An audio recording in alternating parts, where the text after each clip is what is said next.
their self-interest. And in politics, when it's in both of their self-interests, we might actually see a deal.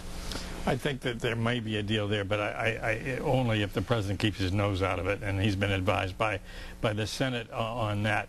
Well, you mentioned that he's passing on the increased minimum wage to the states. The states have nothing to do with it. They do not pass minimum wage laws. They can encourage, but it's the federal law that determines what minimum wage is. They can definitely raise it within their own states, and we've seen states around the country do that. And then when you're talking about an issue that has populist appeal, that is something that can make a difference in some of the statewide races, which I think is why he shifted that to the states, because he knows at a federal level he's not going to be able to get that done. Right. But if he can encourage certain states and certain key states to do that, work for his party, not necessarily himself. But they can only do that at state contracts. They can't do that to the local business guy.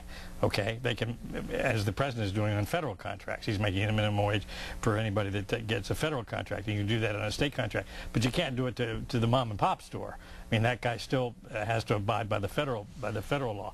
Whether it should be increased, of course it should be increased. I think it should be, but there's a caveat to that, and this is something that Boehner said 2 months ago.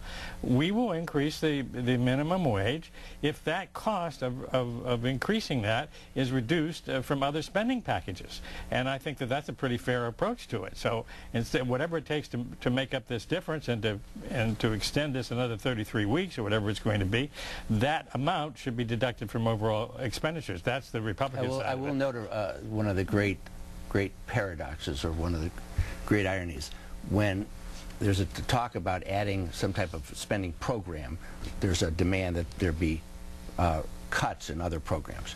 Yet when the Republicans talk about a tax cut in any way, that's really accompanied by a demand to cut some aspects of government. They're willing to have tax cuts without any other correlating cut, on the theory that, well, the economy will grow, supply side Ronald Reagan.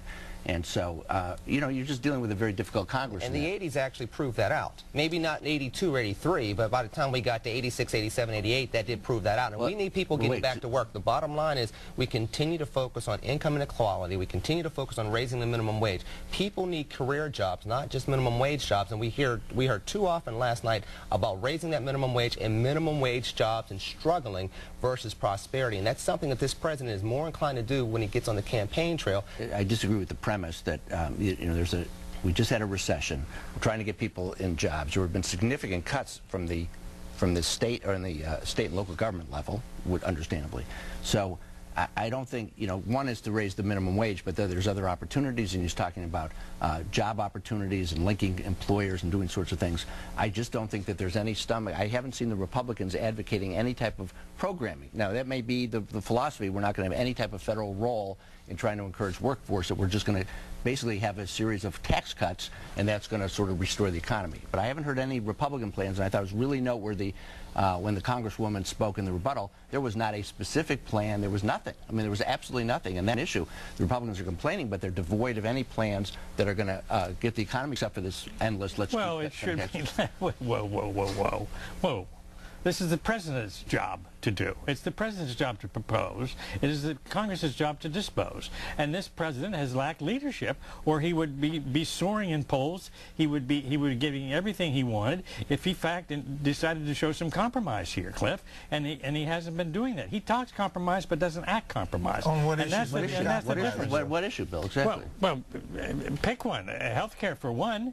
You know, he didn't get one Republican vote in health care. He didn't get one. He didn't get one vote on the stimulus package. I mean, if you're going to compromise, then compromise. Well, see, and the Democrat definition of compromise is Republicans compromise. No, and it has to be look, both sides. If you remember the whole health care thing, he had Olivia Snow, and she was working. She had voted something through committee, and there was basically an edict. You know, you're not going to support this plan, and that Mitch McConnell was to the whole strategy was to stay united and oppose the president. So there were a number of instances where he's reached out and he's tried to compromise, and he hasn't been able to get anywhere. So again, we can go back and forth and do talking head thing. It depends on the definition of what compromise is. All right, we'll define compromise later in the program, but there's some other issues that we want to cover, and we want to look at the war footing, Iran, and all the rest that the president had talked about, including gender inequality, and that might be something this panel is poorly equipped to debate. I have no idea, since it's all male, but we're going to take it up anyway, and you can join the conversation. Our number is 412-333-PCNC.